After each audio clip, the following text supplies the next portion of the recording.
What's up guys, Brandon here from Gearist. Today we're going to be taking a look at the PureFlow number 5 from Brooks. Guys, don't forget as we go through this review that we definitely have some buy links down in the description of this video. So if you want to see where we found the lowest prices for this shoe, you can check them out there and support Gearist at the same time. Now, normally the way that we do things is that I'm the primary person reviewing a running shoe if you're watching a video of it. Every now and then it'll be me and another person, and today it is me and another person. However, the other person is our buddy Steve from Steve Runs a Marathon, that series that we're doing leading up to the 2016 Chicago Marathon.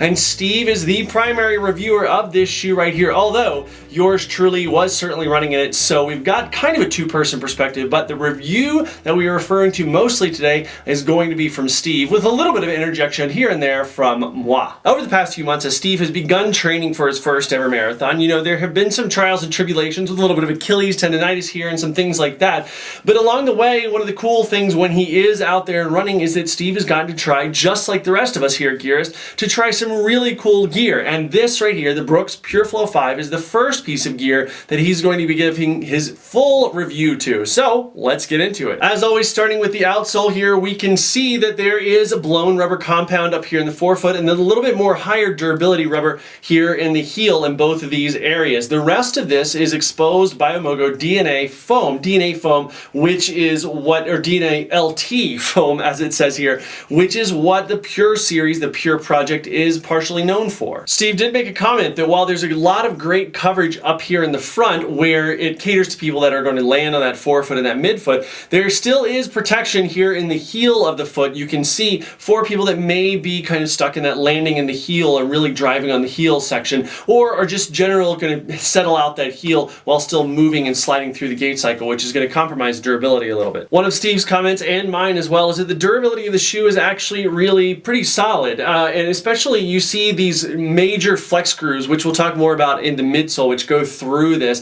The durability is stuck up really well. Steve's got about 40 miles in his shoes. I have about 20-25 on mine, and on mine the only place that I can see any wear, as with Steve, I see my wear primarily right here where I do on most shoes. Of course, if you watch any of our reviews, you probably know that already, but then Steve sees a little more up in here. Steve, I am convinced, pushes off a little bit. He doesn't think he does, but then he's looking at the wear pattern, sees a little bit of more accelerated wear in this area. So in general though, the holding up and the durability of the product is really solid. For both of us, this outsole provided really solid traction. Steve ran on it, you know, he's in Chicago on dry surfaces and then also with some snow melt and things like that, and never had any issues really to speak of. I ran on this primarily on dry surfaces, but I did do a couple dirt roads in this, which I really enjoyed, and even though they were a little not super wet, not muddy, just kind of a little damp in spots, the traction really remained the same. Part of that, which Steve kind of theorizes,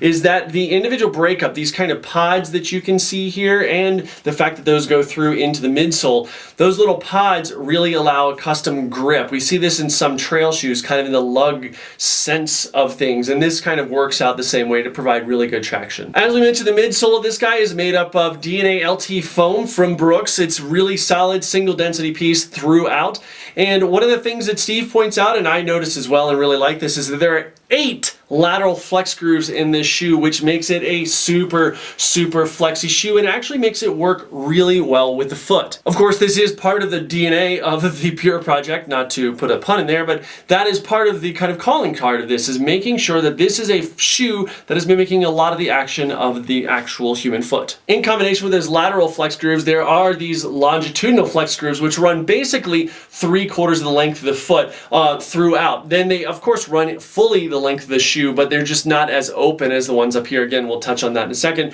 And what this amounts to is, again, a shoe that can basically bend in pretty much any direction you want. For those spec heads out there, we've got a 24mm stack in the heel and a 20mm stack in the forefoot for a net drop of 4mm. Now, one of the things that Steve points out, and definitely a calling card again of the Pure project, is this rounded heel that we've got here. You can see how round that is and actually shaped very much like a human foot. And the point of this is, according to Brooks, to take take stress away from that joint.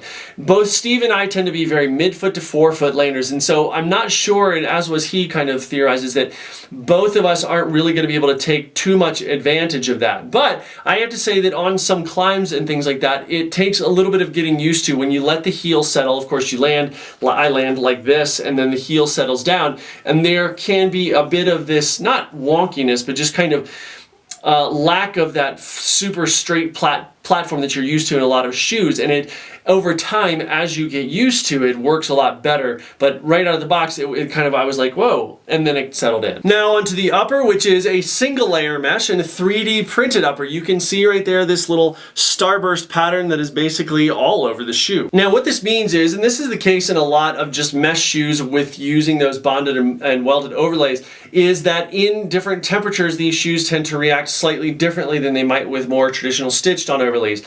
Being that this is very breathable, both Steve and I noticed that in colder temperatures, and he's again in Chicago, he'd take this out in temperatures as low as like 5 degrees, you do get a little chilly, or he did. I tend to not be so susceptible to that. This means that it's great for hot weather. If you have kind of temperature sensitive feet, you may want to consider either a heavier sock or a different shoe for those colder weather runs. The tongue is actually an interesting piece for both of us. On the top side of it's kind of this rubbery neoprene-esque type material. Then on the back side, there's a very smooth, fine mesh that is the same mesh that lines the collar in here inside the heel cup and things like that.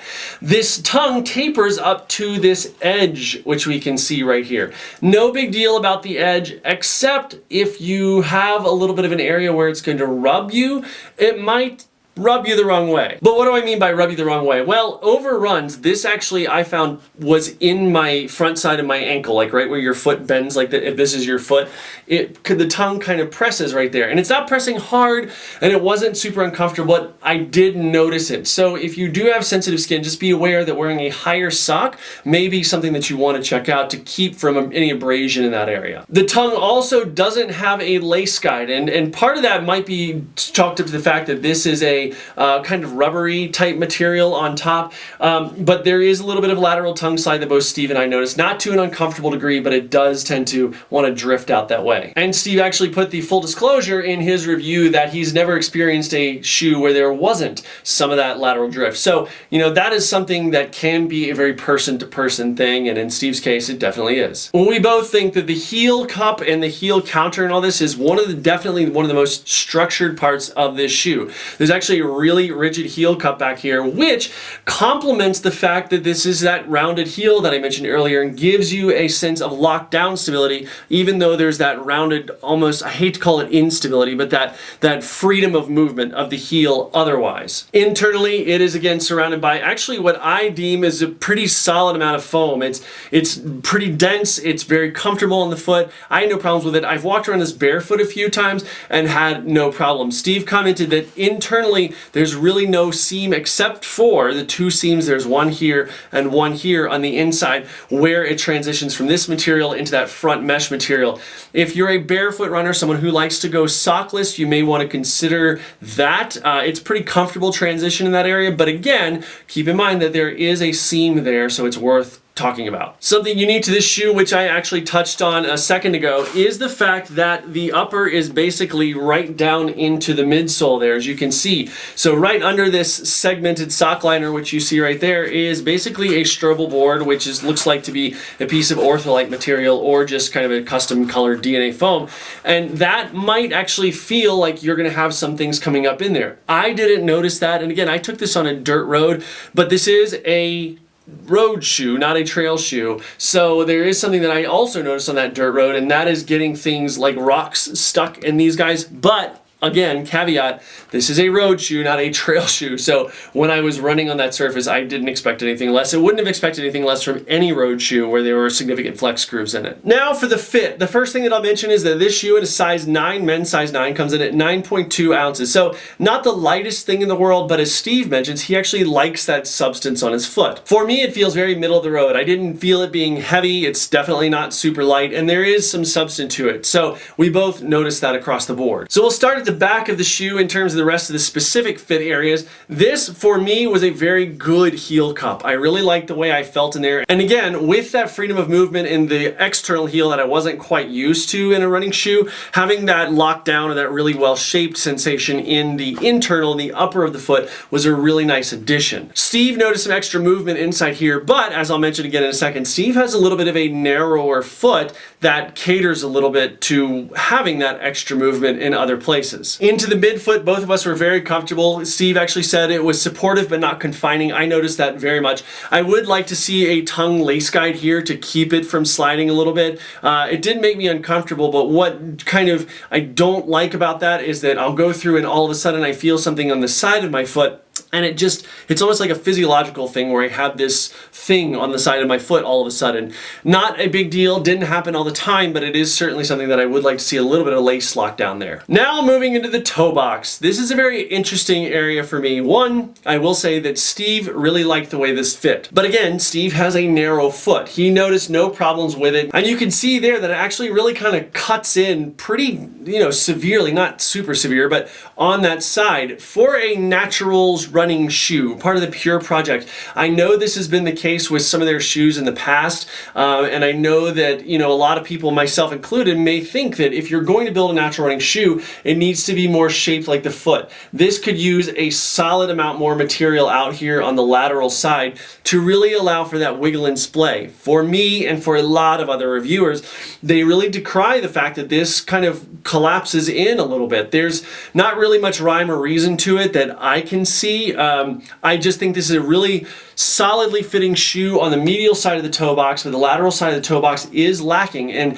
this is definitely a place where they can make this a next level shoe simply by adding some material, especially to the upper, on this kind of lateral side of the toe box and making it a more natural fitting toe box. As for the ride, both Steve and I found that while this is definitely comfortable for both of us at all kinds of paces, slow, speed work, and then tempo stuff, we both felt very comfortable right in that tempo range. For me, I found that that was a byproduct of, with that flexibility, there's some, but not a ton of pop from the shoe, so it comes from a biomechanical pop, which is the point. So don't get me wrong, while I say there's no pop, there's not supposed to be, because you're, again, supposed to be relying on the biomechanics and the spring from your actual foot, and that is definitely what I felt. So when I got up to a tempo pace, and the same was for Steve, that's when you really notice the body start to work with the shoe very well and start to kind of get into that groove where you're feeling the biomechanics really complement the materials of the shoe. The PureFlow 5 is currently available for $110, which is right where I would expect to see it, and Steve says the same thing. Very well priced shoe, right there and with its peers. With all that we experienced, both of us agree that this is a good daily driver shoe, but moreover, definitely going to be a solid tempo shoe. Something that's going to be comfortable when you're getting out there doing those slightly higher effort runs that aren't really speed work, but they're just in that tempo zone. But again, this is also a really solid shoe for pretty much anything you want to throw at it. Now, before we get into today's question of the day, please don't forget to like and favorite this video and subscribe to our freaking channel, y'all. That is a huge help to us and means a lot. If you are a subscriber, please share with your friends. You can do that on Facebook, Twitter, Instagram, wherever you can.